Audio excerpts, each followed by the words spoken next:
Okay, in this video, we're gonna break down the push press, starting with the one-handed push press. Now, one-hand push press is exactly what it sounds. We're using one hand, one kettlebell. The difference between a regular press and the push press is that with the push press, we're gonna get a little dip and drive with our legs to start that bell, sending it up overhead, right? So it's a dip, drive. When we bring that bell down, we catch in a little bounce right there, right?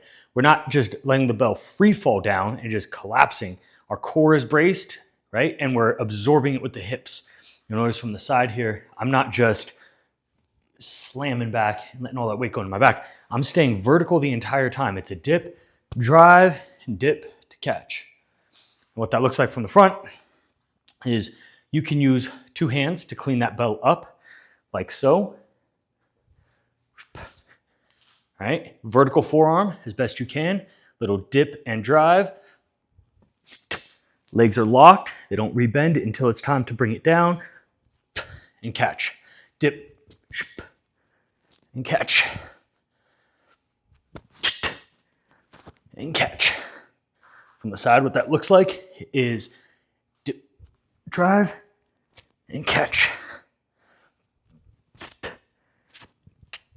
And catch.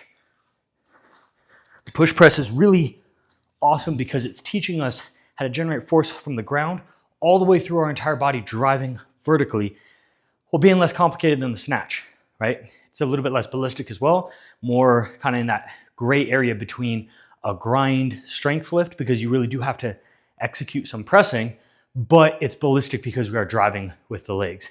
And it's a nice introduction to overhead ballistic work while building a good amount of strength.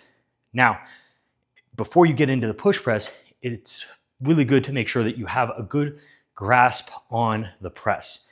My standard metric for getting into push pressing is you really got to be able to press like close to 1/3 your body weight. If your 1 RM is at least 1/3 your body weight, okay, you could start dabbling with a little push press.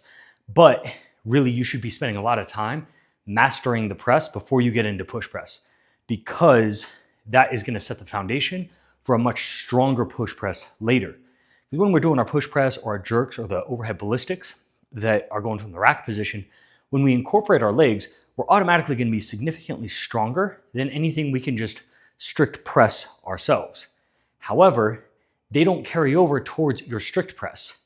So if you have a good foundation of strict press in that grinding sense, that is a lot more strength and stability in your shoulder girdle than what you're going to find if you only stick to ballistics overhead, rather than building that foundation in strength first, then adding power later. So for the push press, generally speaking, 5 reps is kind of the max you'll get into. If you get into longer, bigger sets, you might get to like 8 to 10. Definitely doesn't make sense to go much beyond 10, unless you're doing a conditioning test or you're doing kettlebell sport or something like that, and then that's a whole different video. But the point being, when you're doing the one-handed push press, hit sets of 5, right? Each arm, because you finish with 5 on one side, switch hands, 5 on the other side, and you set the bow down. It also incorporates well if you add a clean into the mix. We go over some of the stuff in the programming area where we go into the application and how to write this kind of thing up. But in general, for the push press, you want to stick between 3 to 5 reps, maybe get up to 8 to 10 if you're really pushing it and you want some more hypertrophy focused.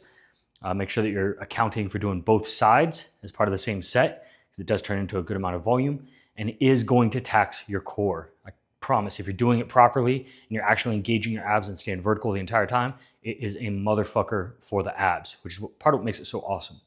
So all that being said, that is our one-handed push press.